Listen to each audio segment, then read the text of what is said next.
ఓం శ్రీమాత్రే నమః. అందరికీ నమస్కారం అండి. ఈరోజు మనము చదువుకోబోయే అంశము విశుక్రుడు విషంగులతో శ్యామల వారాహి దేవతల యుద్ధం.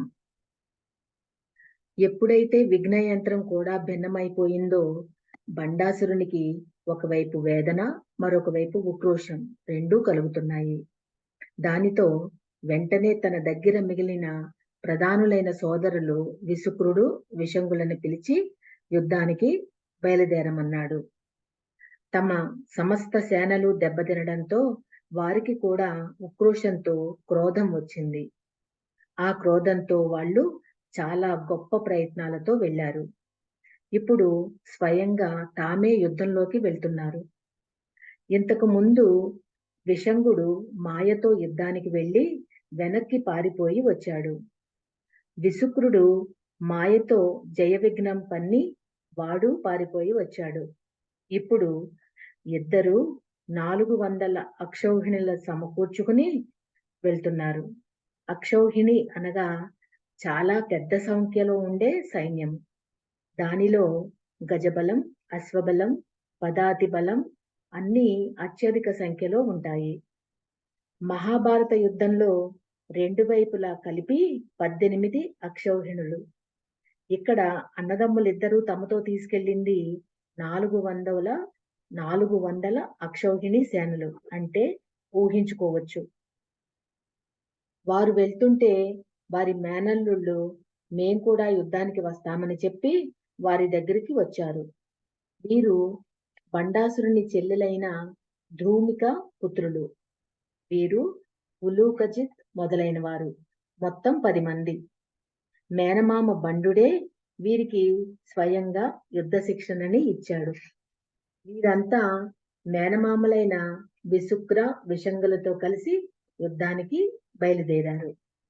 వీరిని చూసి మేనమామలకి తమ వద్ద ఇంత బలం ఉందని చాలా ఆనందం కలిగింది. ఇది చాలా ప్రధానమైన యుద్ధం. ఈ ఘట్టం పఠన మాత్రం చేతనే అమోఘమైన ఫలితాలను ఇస్తుంది. ఎప్పుడైతే విశుక్రులు యుద్ధానికి వస్తున్నారని తెలిసిందో శ్యామల వారాహి దేవతలు యుద్ధానికి సిద్ధమయ్యారు. వారు ఉభయులు వారి రథాలైన కిరిచక్రం, గేయచక్రం మీద యుద్ధానికి బయలుదేరి వెళ్తుంటే వారిరువురి రథాలపై తెల్లని గొడుగులు వేలాడుతున్నాయి. అప్సరసలు మొదలైన వారంతా ఆ తల్లులకి చామరాలు వీస్తూ గానాలతో, నృత్యాలతో విజయ సంకేతంగా జయ జయధ్వానములు పలుకుతూ ఉండగా లలితాదేవి యొక్క ఆజ్ఞ చేత వారిరువురు బయలుదేరుతూ ముందుగా భయంకరమైన అస్త్రాలు ధరించిన 100 అక్షౌహిణుల శక్తిసేనలను శ్రీచక్ర రథానికి రక్షణగా పెట్టి వీరిద్దరూ యుద్ధానికి బయలుదేరిన వర్ణనను హయగ్రీవ స్వామి చక్కగా వర్ణించి చెబుతున్నారు. ఆ వర్ణనతో ఆ 2 రూపాలు మన హృదయంలో ప్రతిష్ఠింపబడాలి. ముందుగా దండనాదాదేవి రథం కదిలింది. ఆ తల్లి తన యొక్క వేలి కొనలతో నాగలిని పట్టి తిప్పుతోంది. మరొక చేత్తో రోకలిని పట్టుకుని తిప్పుతోంది. చంద్రరేఖతో ప్రకాశిస్తున్న వరాహవదనంతో ఆ తల్లి భాసిస్తున్నది. ఆ తల్లికి అటు ఇటు కోట్లాది సంఖ్యలలో వారాహిమూర్తులు అనుగమిస్తూ ఉండగా ముల్లోకాలు కంపిస్తున్నాయా అన్నంత సందడి అక్కడ ఉంది. వారంతా ఒక రకమైన పౌరుషజనకమైన పానమును చేసి మహోత్సాహంగా విక్రమాన్ని ప్రకటిస్తూ వెళుతున్నారు. ఇప్పుడు శ్యామలాదేవి ఎలా ఉందో వర్ణిస్తున్నారు. తస్యా అనుప్రచలిత గేయచక్ర రథస్థిత ధనుషో ధన్వినా విశ్వం పూరయంతి మదోద్ధత. శ్యామలాదేవి తన ధనస్సైన చిత్రజీవాన్ని తీసి వింటి నారిని మ్రోగించింది. అమ్మవారి చిలక నుంచి వచ్చిన ధనుర్వేద పురుషుడు, అమ్మా ఈ అక్షయ తూణీరాలు అమ్ముల పొది ఇస్తున్నాను అని ఆ ధనస్సును ఇచ్చాడు. ఆ వింటినారి మోతకు మొత్తం దిగ్దిగంతాలన్నీ మారుమ్రోగాయి. ఆ తల్లి చక్కగా జడ వేసుకుంది. ఒత్తైన ఆమె జుట్టుకు పైన చంద్రలేఖ ప్రకాశిస్తున్నది. అమ్మవారు సింధూరం ధరించిందా అన్నట్లు పాలనేత్రం ప్రకాశిస్తున్నది. ఆ తల్లి బాణాన్ని అమ్ముల పొదలో నుంచి తీస్తూ ఉంటే ఆ చేతికున్న కంకణాలు మారుమ్రోగాయి. హయగ్రీవుల వారు ప్రతి చిన్న విషయాన్ని దర్శించి శ్రవణం చేసి చెప్తున్నారా అన్నట్లుగా వర్ణించారు. దేవతా కథను అంత భక్తిగా హృదయంలోకి తెచ్చుకోవాలి. శ్యామలాదేవి బాణాన్ని తీసి అనుసంధిస్తూ ఉండగా దేవతలందరూ మీరు వృద్ధి చెందండి, మీరు వృద్ధి చెందండి, వృద్ధి చెందండి అని జయ జయధ్వానాలు చేశారు. ఉభయ సేనలకి దివ్యమైన ఆశీస్సులు ఇచ్చారు. ఆశీస్సులంటే పెద్దవారు చిన్నవారికి ఇచ్చేవనే కాదు అర్థం. ఆశించుటే ఆశీస్సు. దేవతలందరూ వీరికి జయాన్ని ఆశించారు. దేవతలందరూ కూడా ఆనందంతో నృత్యం చేస్తున్నారు. శ్యామల, వారాహి దేవతలు బయలుదేరితే ఆ పరాక్రమం సత్యమై సాఫల్యమవుతుంది. అమ్మవారి గేయ చక్రం నడుస్తుంటే ఆ చక్రాల ఇరుసు తగిలి భూమి చీలుతుందా అన్నట్లుగా ఉంది. ఆ చక్రాలు కదులుతుంటే దైత్యుల గుండెలు కూడా చీలుతున్నాయి. లోకాతి సాయిన విశ్వ మనోమోహనకారిణ అక్షౌహిణి సహస్రాణమష్టకం సమరోద్ధతం. లోకంలో ఎక్కడా లేని విధంగా విశ్వ మనోహరమైన వైభవంతో గేయ చక్రం ప్రకాశిస్తూ ముందుకు సాగుతోంది. అనేక మంది అద్భుతమైన సంగీతాల్ని, నాదాల్ని వినిపిస్తున్నారు. గేయ చక్రం అంటేనే శబ్ద స్వరూపం. ముందు వర్ణించిన గేయ చక్ర రథ వర్ణనని మనము ఇక్కడ గుర్తు తెచ్చుకోవాలి. అటువంటి ఒక నాదమయమైన హడావడి అక్కడ చెలరేగుతూ ఉంది. లెక్క కందని శక్తి సేనలు వెళ్తున్నాయి. అందులో శ్యామలాదేవి దగ్గర ఉన్న శక్తి సేనలలో కొన్ని గుంపులు కొన్ని రంగులలో ఉన్నాయి. ఇదొక చిత్రమైన అద్భుతమైన రహస్యం. కొందరు బంగారు రంగులతో ఉన్నారు. కొందరు దానిమ్మ పువ్వుల వంటి కాంతులతో ఉన్నారు. కొందరు మబ్బు వంటి కాంతులతో ఉన్నారు. మరికొంతమంది సింధూర కాంతులు, మరికొంతమంది పాటల కుసుమాల వంటి ఎర్రని కాంతులతో ఉన్నారు. కొందరు వెన్నెల వంటి కాంతులతో ఉన్నారు. మరికొందరు శ్యామల వర్ణంతో ప్రకాశిస్తూ ఉన్నారు. కొందరు వజ్రము వంటి కాంతులతో, మరికొంతమంది గరుడ పచ్చ పూసల వంటి కాంతులతో ఉన్నారు. ఈ 9 రంగులు నవరత్న కాంతులు, నవవర్ణ శక్తులు. శ్యామలాదేవి యొక్క శక్తి శబ్దం, వర్ణం రెండిటిని దోపింపచేస్తోంది. ఈ వర్ణాలన్నీ భావ సంకేతాలు. 9 వర్ణాలు అనేక రకాల భావాలకి సంకేతాలు. ఈ వర్ణాలలో ఉండే సాంద్రత, పలచదనం, అంతేకాకుండా వాటి మీద మరెన్నో భావాలు చెప్పబడుతూ ఉంటాయి. ఒక్క తెలుపులో ఎన్నో రకాలు, ఒక్క ఎరుపులో ఎన్నో విధాలు ఉంటాయి. ఈ 9 వర్ణాలు నవరత్న కాంతులు, నవవర్ణాలు, వర్ణ విశేషాలన్నిటినీ చెప్పారు. ఈ కాంతి మండలంలో 9 వర్ణాలు గ్రహశక్తులకి కూడా సంకేతాలు. గ్రహ దోషాలను పోగొట్టే శక్తి ఈ వర్ణలలో కనిపిస్తోంది. లలితోపాఖ్యానం మంత్రాలు అనే పళ్లను పండించే కల్పవృక్షం. దీనిలో ఎన్నో మంత్రశాస్త్ర రహస్యాలు ఉన్నాయి. గణపతి, బాలా త్రిపుర సుందరి, సంపత్కరి, అశ్వారూఢ, నకులి, తిరస్కరిణి మొదలైన మంత్ర విశేషాలు ఎన్నో ఉన్నాయి. నిత్యా పరాక్రమాటోప అన్నప్పుడు జ్వాలామాలిని మొదలైన నిత్యా దేవతలు వీరందరినీ చెప్పారు. ఈ విభిన్నమైన వర్ణాలతో కూడిన శ్యామలా మంత్ర శాస్త్ర విద్య ఇక్కడ చెప్పబడింది. ఇవన్నీ శ్యామలా మంత్ర విశేషములు. దండినీదేవి యొక్క సైనికులు కూడా చాలా రకాలుగా వెడుతూ ఉన్నారు. పరాక్రమంలో కానీ, ప్రతాపంలో కానీ, మిగిలిన విశేషాలలో కానీ దండిని సేనలకు ఎంత బలం ఉందో శ్యామలా సేనలకు కూడా అంతే బలం ఉంది. రెండూ సమానమైన ప్రతాపం కలిగినవే. కానీ శ్యామలాదేవి చేతికి ఒక విశేషం ఉంది.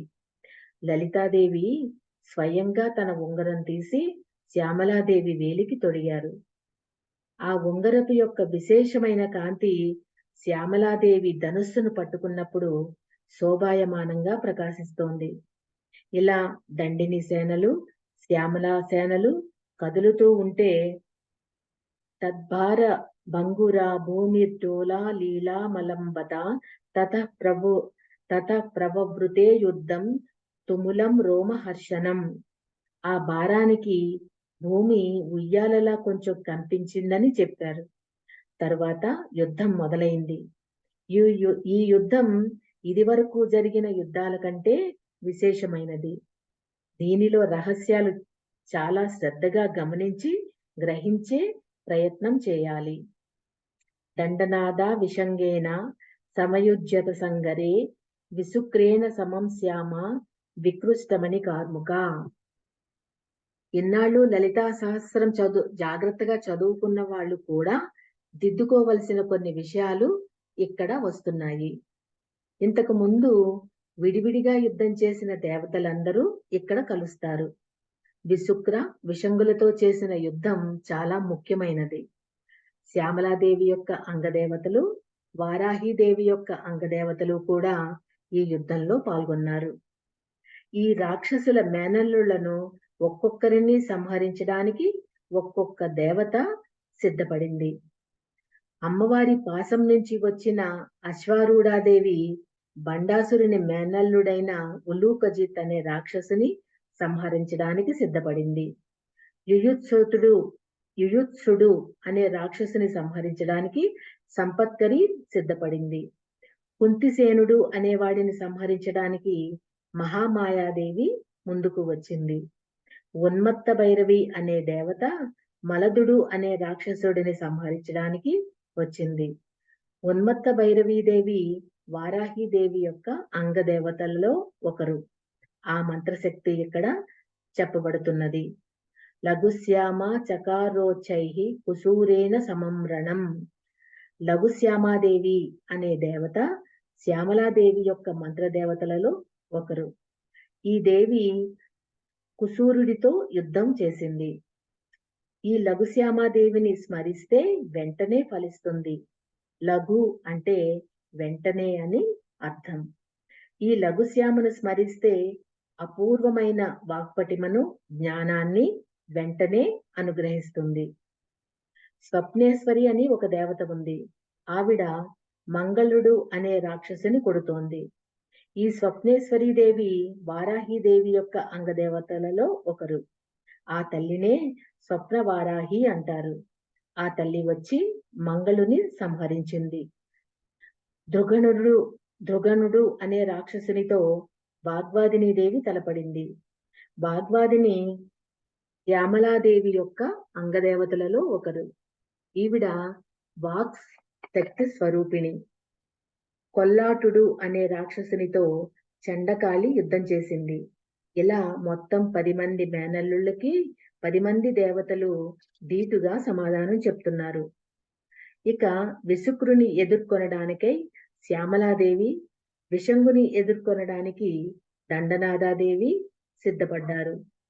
ఎప్పుడైతే ఈ విధంగా ఇంతమంది శక్తులు శ్యామలాదేవి, వారాహీదేవి విజృంభించాయో రాక్షసుల అక్షౌహిణీల సేనలన్నీ క్రమక్రమంగా తరిగిపోవడం మొదలుపెట్టాయి.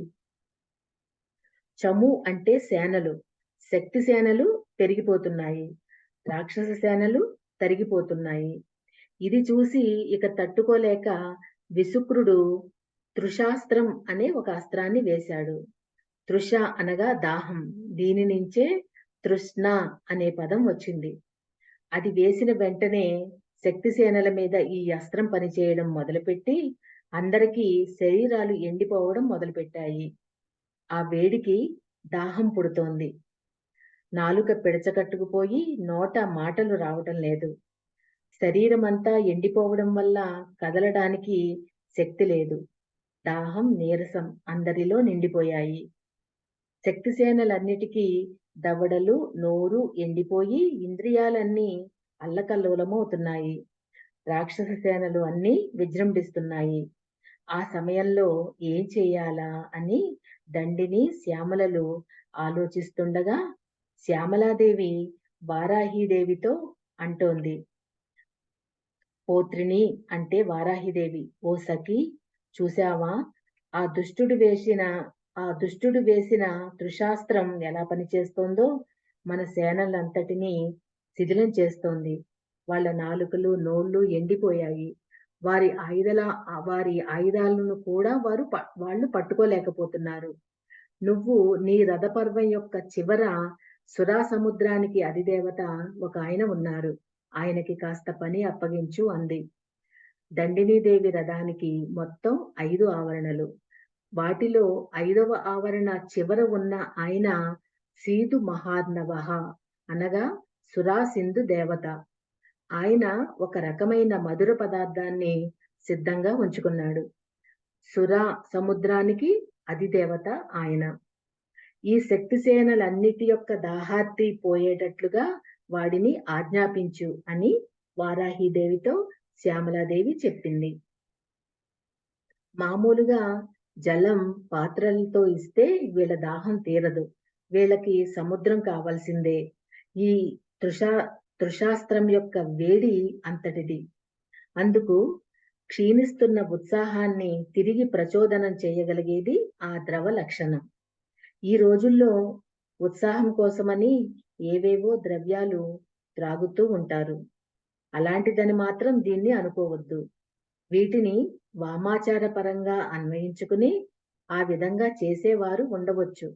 దాని మంచి చెడ్డలు చర్చించడం ఇక్కడ అప్రస్తుతం కనుక వాటి చర్చ అనవసరం. సురాసింధువు అనేది వారుణి మద విహ్వల, మదగూర్ణిత రక్తాక్షి ఇత్యాది నామాల ద్వారా తెలుస్తుంది. ఆ దివ్యమైన సుధాసింధు దేవతను ఆజ్ఞాపించమని చెప్పగానే అప్పుడు వారాహీదేవి ఆజ్ఞా చక్రేశ్వరి అనగా వారాహీదేవి సేనలకి ఆజ్ఞ ఇచ్చే శక్తి కలిగిన తల్లి. ఇక్కడ సురాసింధు దేవత రూపం వర్ణిస్తున్నారు. ఆయన కళ్ళు మత్తెక్కి ఎర్రగా ఉన్నాయి. ఆయన బంగారు పద్మాల మాల ధరించి ఉన్నాడు. అతడు వచ్చి ఆ వారాహిదేవికి నమస్కరించి, అమ్మా, నీ ఆజ్ఞ ప్రకారంగా ఇప్పుడు విజృంభించబోతున్నానని తనని తాను బహురూపాలుగా మార్చుకున్నాడు. ఉదయ సూర్యుని వంటి కాంతితో ఆయన దివ్యమైన మధుర రసాన్ని సురాసింధువును శక్తి సేనలపై వెదజల్లడం మొదలుపెట్టాడు. అవి ఏదో నీరు పడినట్టు పడడం కాకుండా ఏనుగు తొండాల వంటి ధారలతో శక్తి సేనలపై పడుతోంది. ఇలా పడుతున్నప్పుడు వారు తడిసిపోవడమే కాక నోరు బాగా తెరిచి కడుపు నిండా తాగుతున్నారు శక్తి సేనలు. ఇప్పుడు శక్తి సేనలు, అసుర సేనలు కలిసి యుద్ధం చేస్తున్నాయి కనుక ఈ సుధాసింధు ధారలు అసురుల మీద కూడా పడే అవకాశం ఉందని గమనించి శ్యామలాదేవి తదా సైన్యస్య పరితో మహాప్రాకార మండలం లఘుహస్తతయా ముక్తై సరజాలై సహస్రశః చకార విస్మయకరీ కదంబ వనవాసిని కర్మణా తేన సర్వేపి విస్మిత మరుతో భవన్. కదంబ వనవాసిని శ్యామలాదేవి వెంటనే తన ధనుస్సు నుంచి అపూర్వమైన బాణాల్ని వేసింది. ఈ బాణాలు తన సేనల మీద మాత్రమే సురాధార పడేటట్టుగా చేస్తూ రాక్షసుల మీద ఈ దార పడకుండా కప్పేసేటట్లు వేసింది. ఆవిడ శ్యామలాదేవి కనుక అలా వేయగలిగింది. ఈ విచిత్రమైన కర్మ చూసి శక్తి సేనలు ఆశ్చర్యపోతూ ఉన్నాయి. అసురులు నీరసపడే స్థితి వచ్చింది. ఎప్పుడైతే ఈ దార పడిందో వెంటనే శక్తి సేనలన్నీ మహోత్సాహంగా లేచాయి. వారి దాహార్తి మొత్తం తొలగిపోయింది. ఈ సురాధారికి ఉన్న లక్షణాలు చెప్తున్నారు. యుద్ధంలో ఆయుధాలు తగలడం వల్ల కలిగిన నొప్పులు, గాయాల్ని మాన్పుతుంది. విరిగిన ఎముకలు ఈ సురాసింధువు పడితే కలుసుకుంటున్నాయి. ఎంతసేపు యుద్ధం చేసినా శ్రమ లేకుండా చేస్తున్నాయి. ఆ సుధాధార అతి చల్లగా కాకుండా, అతి వేడిగా కాకుండా సమస్థాయిగా ఎలా ఉండాలో అలానే ఉంది. ఆ దారకి జయం కలిగించే లక్షణం ఉంది. ఇవి ఒక జాము కాలం కురుస్తూనే ఉన్నాయి. జాము అంటే 4 గంటలు. ఆ పడడం కూడా ఐరావతపు తొండం అంత దారలతో కురిశాయి. వీటిని నోరు తెరిచి తృప్తిగా త్రాగిన శక్తిసేనలు ఉత్సాహం పట్టలేక నృత్యం చేయసాగారు. అదంతా చూసి తన పని బాగా జరిగిందని తృప్తి చెందిన సుధాసముద్రుడు దాని గురించి చెప్పడానికి వారాహి దేవి దగ్గరకు వెళ్ళి నమస్కారం చేసి, "ఓ దండమండల నాయికే మహారాణి, ఒక్కసారి చూడమ్మా, నేను విసిరిన ఆ సుధాధార ప్రవాహంలో వారంతా తృప్తి పడ్డారు. వారి దాహం వదిలిపోయింది. వారిలో కొందరు ఆనందంతో నాట్యాలు చేస్తున్నారు. కొందరు గానాలు చేస్తున్నారు. నాట్యం చేస్తున్న వారి ముందురు నాట్యం చేస్తున్న వారి ముందు కొందరు కరతాళం వేస్తున్నారు. ఇలా అందరూ ఉత్సాహపూరితులై ఉన్నారని చెప్పగానే వారాహిదేవి సంతోషించి, నాయనా, నిన్ను ఉత్తములైన వారు కూడా సేవిస్తారు అని వరమిచ్చింది ఆ తల్లి. ఆ సురను స్వర్గంలో ఉన్నవారు, బలరాముడు మొదలైన మహోపాసకులు, దత్తాత్రేయుడు మొదలైన వారు అందరూ సేవిస్తారు. వారు సేవించిన సుర స్థాయి వేరు, ఈ సురలు వేరు. వారాహిదేవి ఆ సురాసింధు దేవతకు ఒక యోగ్యమైన స్థానాన్ని ఇచ్చింది. ఇక ఉపేక్షించి లాభం లేదు. రాక్షసుల్ని గట్టి దెబ్బ కొట్టాలని దండిని, మంత్రిని త్వరగా వారిని వధించాలని సిద్ధపడ్డారు. వారు మళ్ళీ యుద్ధరంగంలోకి దిగారు. ఇక అక్కడున్న అనేక రకాలైన సేనలన్నీ అప్పటి వరకు ఎవరెవరితో యుద్ధం చేస్తున్నారో అందరినీ వధించారు. ఉలూక జిత్తుతో అశ్వారూఢాదేవి యుద్ధం చేస్తూ వాణ్ణి అంకుశంతో పొడిచి పరలోకానికి అతిథిగా పంపింది. మిగిలిన దేవతలు కూడా అసుర సేనల్ని సంహరిస్తుండగా ఇక సాయంత్రం కాబోతున్నది. యుద్ధం పరిసమాప్తి కావాలి. ఈ లోపల విశుక్రుని మీదకు శ్యామలాదేవి బయలుదేరింది. విశుక్రుడు సామాన్యుడు కాడు. భయంకరమైన అస్త్రాలు, శస్త్రాలు వేస్తున్నాడు. శస్త్రాలు అంటే మామూలుగా భౌతికంగా కనిపించే ఆయుధాలు. అస్త్రాలు అంటే అమోఘమైన మంత్రశక్తుల్ని నిబద్ధం చేసి పంపించేవి. శస్త్రాల కంటే భయంకరమైనవి అస్త్రాలు. విశుక్రుడు ఎన్ని అస్త్రశస్త్రాలు వేస్తున్నాడో వాటన్నిటికీ బదులుగా శ్యామలాదేవి సమాధానం చెప్తోంది. ఆవిడ చేస్తున్న అమోఘమైన యుద్ధాన్ని చూసి దేవతలు కూడా ఆశ్చర్యచకితులై అమ్మపై కుసుమ వృష్టి కురిపిస్తున్నారు. విశుక్రుడు వేస్తున్న ప్రతి ఆయుధాన్ని శ్యామలాదేవి తన బాణాలతో ఖండన చేస్తూ క్రమంగా వాడి రథం మీద జెండాను, రథ సారథిని కూడా కొట్టింది. వాడి ధనస్సు యొక్క వింటినారిని, ధనస్సును కూడా ఖండించింది. వాడింకా విరతుడైపోయాడు. రథం ముక్కలైపోయింది. సారథి పోయాడు. ఇటువైపు చేతిలో ఉన్న ధనస్సు, నారి కూడా తెగిపడ్డాయి. అప్పుడు శ్యామలాదేవి బ్రహ్మాస్త్రాన్ని ప్రయోగించింది. బ్రహ్మ శిరోనామకాస్త్రం అంటే బ్రహ్మాస్త్రం. అది అగ్నిజ్వాలలు వెదజల్లుతున్న దివ్యమైన అస్త్రం. వెంటనే ఆ అస్త్రం వెళ్లి వాడిని తాకిన వెంటనే విశుక్రుడు నేలపై పడి మరణించాడు. భయంకరమైన రాక్షస శక్తి నశించింది. ఇది శక్తిసేనలకి ఒక గొప్ప విజయం. ఇక విశుంగుని వైపు కదిలింది దండనాదాదేవి. ఆవిడ రోకలి, నాగలి పట్టుకుని యుద్ధం చేస్తోంది. విశంగుడు కాలదండంతో సమానమైన గదను తీసుకుని అమ్మ మీదకు వచ్చాడు. వెంటనే ఆ తల్లి కూడా తన చేతిలో ఉన్న రోకలితో ఆ గదను ఎగరగొట్టింది. క్రమంగా వారు ఉభయులు రకరకాలైన ఆయుధాలతో ఒకరినొకరు కొట్టుకుంటున్నారు.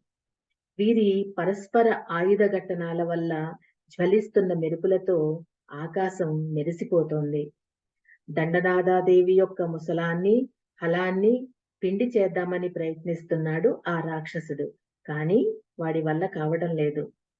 వీటి యొక్క ఘట్టన వల్ల అగ్నిజ్వాలలు రేగుతుంటే ఈ రాక్షసుడి కళ్ళు మిరుమిట్లు గొలుపుతున్నాయి. ఇలా అర్ధరాత్రి వరకు యుద్ధం సాగింది. ఎప్పటికీ అంతం కావటం లేదు.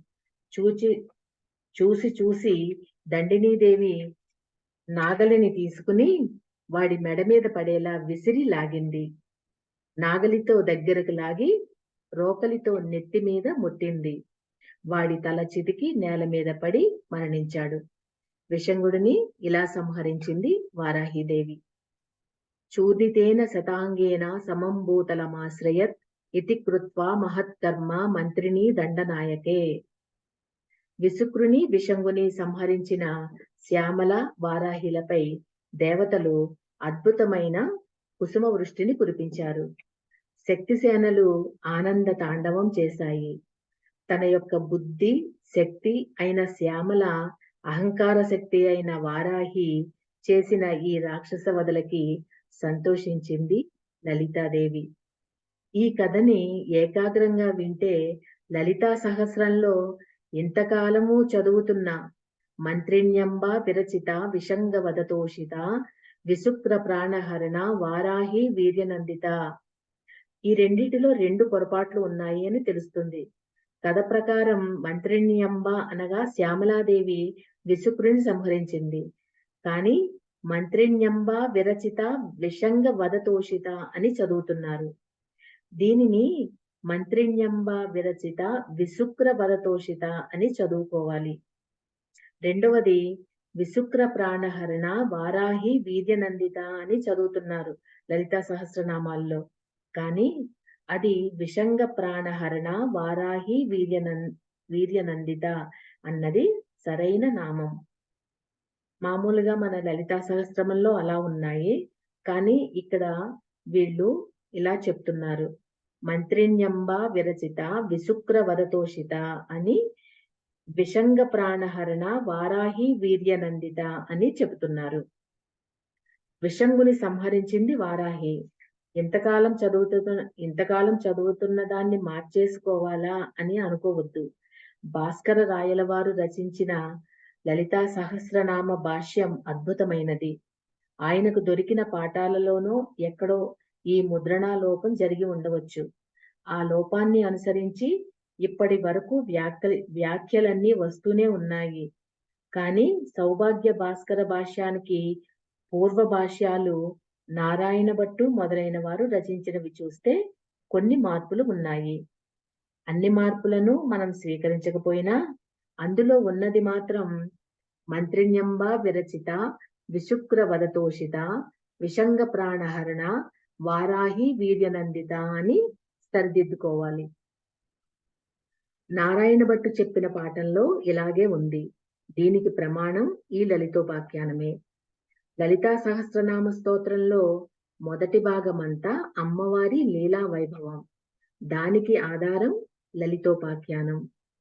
లలితోపాఖ్యానం అంతా వసిన్యాది వాగ్దేవతలు చిన్న నామాలలో పెట్టారు.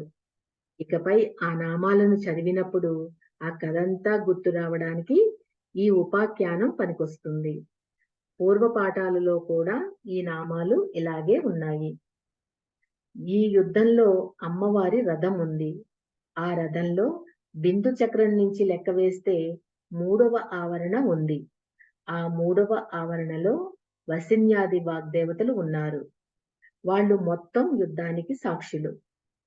వసిన్యాది వాగ్దేవతలు అలా చూశారు కనుకనే అమ్మవారు తన నామాలు చెప్పమనగానే లలితా సహస్రనామంలో ఆ కథంతా పెట్టారు. మొత్తం ఉపాఖ్యానాన్ని ఆ నామాల్లో నిక్షిప్తం చేసి మనకు అందించారు. కథని చెప్తూ ప్రతి నామానికి అమ్మవారితో సంబంధం చక్కగా చెప్పారు. మంత్రిణ్యంబ విరచిత విశుక్ర వదతోషిత, మంత్రిణీదేవి విశుక్రుని చంపినందుకు సంతోషించిన లలితాంబిక అన్నారు. ప్రతి నామానికి లలితాంబిక అనే అర్థం, కానీ చెప్పే తీరు అలా ఉంది. కథని చెప్పి నామాన్ని చెప్పడం అనేది లలితా సహస్రనామ స్తోత్ర ప్రత్యేకత. ఇలాంటి స్తోత్రం మరొకటి కనపడదు. దానికి అదే సాటి. ఒకవైపు కథ, ఒకవైపు మహిమ, ఒకవైపు మంత్రం, ఇవన్నీ కూర్చబడిన స్తోత్రం లలితా సహస్రనామ స్తోత్రం. దీన్ని మామూలు మానవులు రాయలేరు కనుకనే వసిన్యాది వాగ్దేవతలు రచించారు. ముఖ్యమైన విషంగవధ, విశుక్రవధ ఎప్పుడు జరిగిందో దేవతలందరూ మహదానంద భరితులయ్యారు. ఇదంతా చెప్పి హయగ్రీవుడు మౌనంగా ఉన్నాడు. వింటున్న అగస్త్యుడు ఎలా వింటున్నాడో పరీక్షించాలని. ఇక మిగిలినవాడు బండాసురుడొక్కడే. ఇక వాడితో యుద్ధం. ఇక లలితాంబికకు బండాసురునికి యుద్ధం. ఇంతవరకు ఈవిడ యుద్ధరంగంలోకి రాలేదు. ఇక రాబోతోంది. అప్పుడు అగస్త్యుడు అశ్వానన మహాప్రాజ్ఞ వర్ణితం మంత్రిణీ బలం విషంగస్య వదో యుద్ధే వర్ణితో దండనాదయా. నువ్వు చెప్పిన 2 వృత్తాంతాలు వింటుంటే మహదానందం కలిగింది. ఇప్పుడు అసలు తల్లి అయిన లలితా మహాత్రిపుర సుందరి పరాభట్టారిక ఏం చేసింది? శ్రీదేవ్యాః శ్రోతుమిచ్చామి రణచక్రే పరాక్రమం. ఆ లలితాదేవి పరాక్రమాన్ని నేను వినాలనుకుంటున్నాను. కనుక దయచేసి అనుగ్రహించి నాకు చెప్పవయ్యా అని అడిగారు. హయగ్రీవ ఉవాచ ఇదం శృణు మహాప్రాజ్ఞ సర్వపాప నికృంతనం లలితాచరితం పుణ్య మణిమాది గుణప్రదం అని దీనికి ప్రత్యేకమైన ఫలశ్రుతి ముందే చెప్తున్నారు. లలితోపాఖ్యానానికి అంతటికీ ఫలశ్రుతి ఉన్నప్పటికీ ఈ ఘట్టం యొక్క ప్రత్యేక ఫలశ్రుతి ఇది సర్వ పాపములను సమూలంగా నాశనం చేస్తుంది. ఇది దివ్యమైన లలితా చరిత్ర. దీనిని విషునాయన కాలేషు పుణ్యేషు సమయేషు చ సిద్ధిదం సర్వపాపగ్నం కీర్తితం పంచపర్వసు. సంవత్సరానికి 2 సార్లు వచ్చే విషువులోను పుణ్యకాలాలలోను సంక్రమణం మొదలైన వాటిలోను లలితోపాఖ్యానాన్ని పారాయణ చేసిన, పఠించిన, శ్రవణం చేసిన ఎంతో ఫలప్రదం. 5 పర్వదినములలో అమ్మవారి ఆరాధన కాని, స్తోత్ర పారాయణ కాని, జపం కాని విశేషంగా చేస్తే విశేషమైన ఫలం ఉంటుంది. 5 పర్వాలు అంటే అష్టమి, నవమి, చతుర్దశి, పూర్ణిమ, అమావాస్య. ఇప్పుడు అసలు శ్రీ లలితాదేవి బండాసురుల యుద్ధం మొదలు కాబోతోంది. తమ్ముళ్ళిద్దరూ ఎప్పుడైతే చనిపోయారో అప్పుడు బండాసురునికి మహా దుఃఖం కలిగింది. వెంటనే కుటిలాక్షుని పిలిచాడు. మొత్తం మన సేనలలో ఎవరెవరు మిగిలారో వారందరినీ తీసుకుని వెళదాం పద అని చెప్పి ఇక ఎవ్వరినీ మిగల్చకుండా అందరితోనూ బయలుదేరాడు. కొడుకులు పోయిన దుఃఖం, తమ్ముళ్ళు పోయిన దుఃఖం ఈ మొత్తం నేనిప్పుడు తీర్చుకోవాలి. అది ఆ శక్తి సేనల రక్తంతోనే తీర్చుకోవాలి. సేననంతటినీ సిద్ధం చెయ్యి అని వజ్రం వంటి పలుకులు పలికి మొత్తంగా 4 ద్వారాల దగ్గర కాపలా కాస్తున్న తాళజంగుడు, తాళగ్రీవుడు, తాళభుజుడు మొదలైన వారందరినీ కూడా వాళ్ళ దగ్గరున్న సేనలతో సహా కదిలించాడు. ఇలా వాళ్ళ సేనలను ప్రత్యేకించి మరో 35 మంది సేనలను కుటిలాక్షుని సేనాపతిగా పెట్టి వాళ్లను కదిలించాడు. మరొక వైపు భయంకరమైన సేనలు వీడి దగ్గర ఉన్నాయి. వీళ్ళు కాక మొత్తంగా ఉన్న సేనలన్నిటినీ సమకూర్చమన్నాడు. వారంతా కలిపి 2185 అక్షౌహిణుల సైన్యం ఉన్నారు. వీరందరినీ సజ్జీకృతం చేశాడు. శూన్యక నగరంలో ఆడవాళ్లు మినహాయించి అందరూ బయలుదేరారు. ఈ బండుడి రథం పేరు ఆబీలము. ఆబీలం అంటే భయంకరం అని అర్థం. వాడు ప్రపంచాన్ని భయపెట్టేవాడు, 10 మందిని భయపెట్టేవాడు, లేదా 10 మంది దగ్గర భయపడేవాడు. ఇదే అసురీ ప్రవృత్తి. వీడి దగ్గర ఉన్న రథం పరిపూర్ణమైన భయంకరమైన లక్షణం కలిగిన రథం. దానికి 1000 సింహాలు సారథులుగా ఉన్నాయి. ఇతని దగ్గర తపస్సు చేసి సాధించుకున్న ఒక ప్రత్యేకమైన ఖడ్గం ఉంది. ఈ ఖడ్గం పేరు యాతన. అది ఒక అర్ధచంద్రాకారంలా ఉంది. ప్రకాశమానంగా ఉన్న ఆ ఖడ్గాన్ని అటు ఇటు తిప్పుతూ వస్తున్నాడు. ఈ భయంకరమైన రాక్షస సేనలన్నీ రకరకాల దుందుబీనాదాలు, జయబేరులు మోగిస్తూ వస్తూ ఉండగా మొత్తం సముద్రాలన్నీ అల్లకల్లోలం అవుతున్నాయి. అలా రాక్షస సేనలతో కదులుతున్న వీళ్ళు ముందు ఉల్కలు పడుతున్నాయి. ఉల్కలు పడడం అపశకునానికి సూచకంగా చెప్తారు. ఇలా వీరందరూ బయలుదేరి వస్తూ ఉండగా ఇటు అమ్మవారి రథం ఇప్పుడు కదిలింది. ఇక కదులుతున్నది శ్రీచక్ర రథం. ఓం శ్రీమాత్రే నమః. రేపు మనము శ్రీ లలితాదేవి బండాసురుడితో చేసే యుద్ధాన్ని గురించి చదువుకుందాము. అందరికీ నమస్కారం అండి.